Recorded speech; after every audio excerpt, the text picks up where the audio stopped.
మొన్న వెళ్ళారా విశాఖ మీటింగ్కి? పిలిచారా మిమ్మల్ని? మీకు ఇన్విటేషన్ వచ్చిందా? అన్న ఇన్విటేషన్ వచ్చేది ఏముంది, మాదే పార్టీ అంటాడు మళ్ళీ ఏంది నువ్వు? ఓకే, ఏందన్నా అన్నా, పార్టీ మాదే.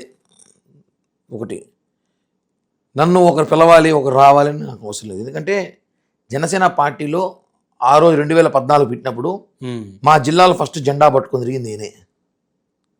ఫస్ట్ జెండా అప్పుడు ఎవడు లేడు. సేవాదల్, జనసేన సేవాదల్ వేసినప్పుడు ఉన్న వ్యక్తులు మేము. ఆ రోజు నుంచి ఉన్న కళ్యాణ్ గారికి అన్నీ తెలుసు.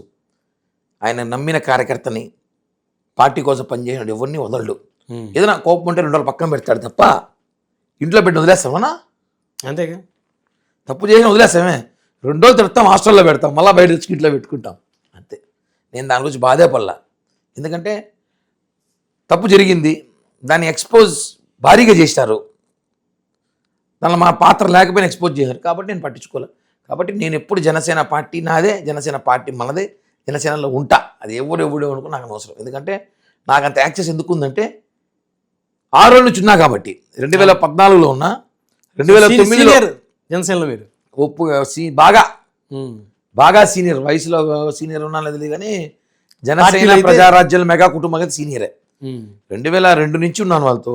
1996 నుంచి చిన్న చిన్న రాజకీయాలు చేసినాం. 23 సంవత్సరాలు పవన్ కళ్యాణ్ గారితో. 2009 ప్రజారాజ్యం పార్టీ యువరాజ్యం స్టేట్ కార్యదర్శిగా ఉన్నా. అప్పటి నుంచి ఉన్నా కాబట్టి రాజకీయాలు ఎదిగేటప్పుడు రాళ్ళు పడుతూ ఉంటాయి. నా మీద రాళ్ళు పడలా, అదేదో బండలు పడ్డాయి. 50 సంవత్సరాలు వచ్చిన వయసు ఎందుకన్నా, యూత్ అన్నా ఇంకా నేను 43 కాదులే. 96 నుంచి ఉన్నాను అని అంటే చిన్న పిల్లల నుంచి రాజకీయం చేస్తున్నాను నేను. 10th అయిన నుంచి పాలిటిక్స్లో కూర్చా.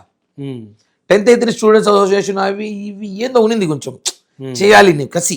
అంతేగా, ఆ కసి ఉన్నప్పుడు పవన్ కళ్యాణ్ గారు ఇన్స్పిరేషన్ తీసుకున్నాం అంతే.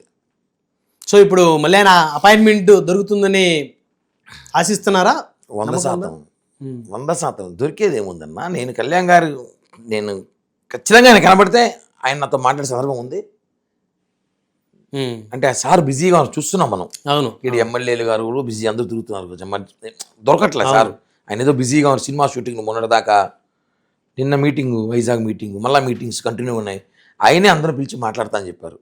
నేను వెళ్ళి కలిసా, సారం కలవాలన్నాను. నిన్ను పిలిపించి మాట్లాడతారు అన్నారు.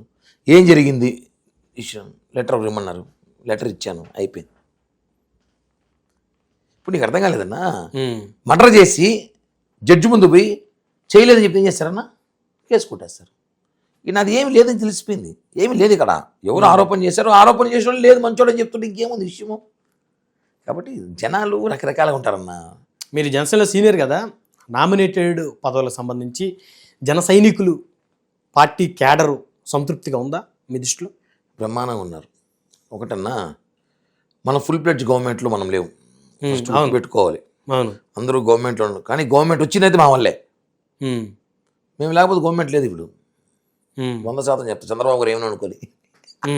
మళ్ళీ ఇప్పుడు ఇవన్నీ బయటికి వెళ్తే కూటమి స్ఫూర్తిని మీరు దెబ్బతీసినట్టే చూసుకోండి. మరి నేనేమన్నా తప్పుగా మాట్లాడాల. పవన్ కళ్యాణ్ గారు అనే వ్యక్తి లేకపోతే ఈరోజు గవర్నమెంట్ వచ్చేదైతే కాదు. ఎందుకంటే అందులో నో డౌట్.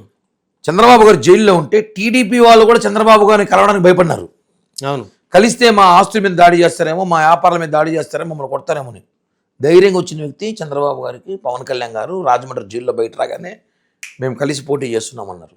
అప్పటి నుంచి ఒక ఉప్పెల్లాగా బీజేపీ కూడా చంద్రబాబు గారితో కలవాల వద్ద ఆలోచనలు ఉన్నప్పుడు మాట్లాడిపిస్తామన్నారు. నేను మాటిస్తున్నా, కలుస్తున్నాం.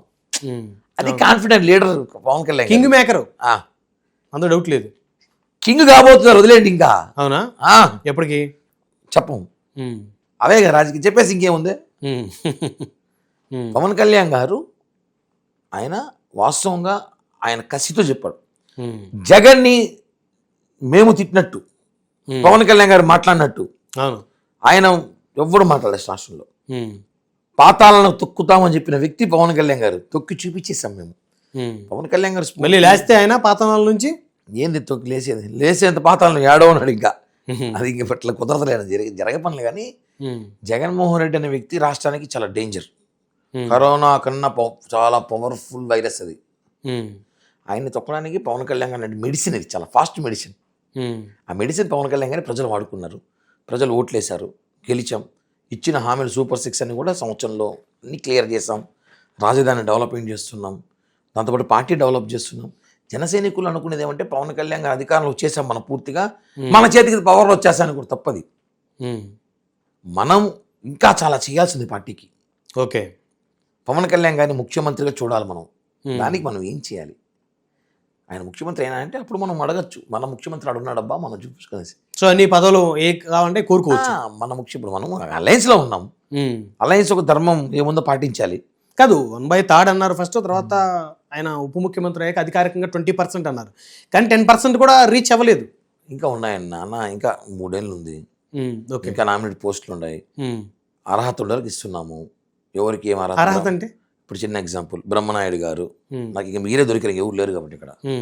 బ్రహ్మనాయుడు గారు యాంకరింగ్ బాగా చేస్తాడు, టీవీ డిబేట్లు బాగా చేస్తాడు, అప్పుడప్పుడు సాఫ్ట్వేర్ ఉద్యోగం చేస్తాం, ఇంతకుముందు చేసేవాళ్ళు తెలిసి ఇప్పుడు చేస్తానో తెలియదు నాకు, చేయట్లేదు ఏదో రాజకీయాలు ఇంట్రెస్ట్ వచ్చి ఆపేటట్టున్నారు నాకు తెలియదు కానీ చెప్పినారు. మీరు పోయి మంగళ చేపలో కూర్చోబెట్టి మమ్మల్ని సేవింగ్ చేయమంటే చేస్తారా? అది మనకు రాదు కదా. కాబట్టి ఎవరు అర్హత ఉందో వాళ్ళకి ఆ పదవులు ఇస్తున్నారు. అంటే పదవులు రాని వాళ్ళు అనర్హులా మీ దృష్టిలో? కాదు, చెప్తాయినండి. బాధ్యత అందరికీ ఒకేసారి ఇవ్వలేరు, కుదరదు, ఇవ్వాలి. ఆ లిస్ట్ వేసి నాకు కూడా రావాలి. ఇప్పుడు నుంచి ఉన్నాను కదా. అవును, ఎందుకు రాలేదు? అది మొన్న ఈ ఇష్యూ అవడం వల్ల ఆగిపోయింది, లేకపోతే వచ్చేదేమో. ఇష్యూ ఏముందన్నా, ఇప్పుడు ఇష్యూ క్లియర్ అయిపోయింది కదా. దేశంలో ఎవరి మీద అలిగేషన్స్ లేవా? మళ్ళీ ఇట్లా వచ్చారా? దేశంలో ఎవరి మీద రాజకీయ నాయకులు అలిగేషన్స్ లేవా? ఉన్నాయి, చాలా మంది మీద ఉన్నాయి. ఇందిరాగాంధీ మీద ఉంది, నెహ్రూ మీద ఉంది, గాంధీ మహాత్ముల మీద అలిగేషన్ చేశారు, అవునా కదా? అవును. రాజకీయాలు చేయలే వాళ్ళు. అంటే ఊరికి అలిగేషన్స్, దిష్టి పోయింది. కాబట్టి దీన్ని అంతా పట్టించుకో. పదవి వస్తుంది, నాకు కూడా వస్తుంది, బ్రహ్మాండంగా వస్తుంది. ముందు ఒక ఛానల్లో చెప్పేది, ఛానల్లో గల్లీలో కాకపోతే ఢిల్లీలో తెచ్చుకుంటా. ఓకే. ఆయన అనుకుంటే, అంతేగా, ఆయన అనుకుంటే వస్తుందన్న, రాకుండా ఎక్కడికి పోతుందన్న. ఆయన నమ్ముకున్నవాడు న్యాయం చేస్తాడు.